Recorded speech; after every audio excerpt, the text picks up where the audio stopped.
Yeah, sadly, I'm not surprised by the low turnout in the municipal elections.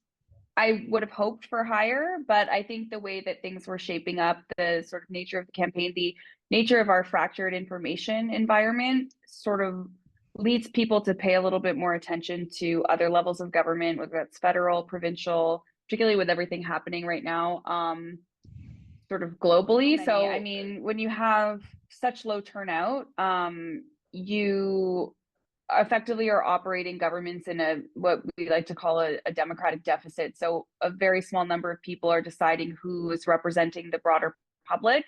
That can lead to lots of things, policies that the public generally doesn't agree with. Can lead to it's a lack of legitimacy in the government, and I think that leads to um, a lack of a pipeline for future candidates, which can lead to even lower engagement. And we see in a lot of smaller municipalities, acclaimed seats, acclaimed mayoral races. This is really bad for democracy in general.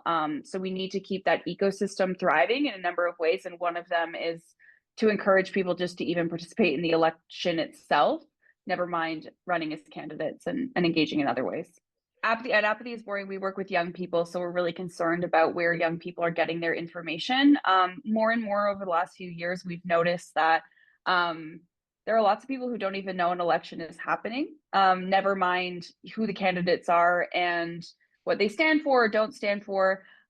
Most young people now get their news from social media.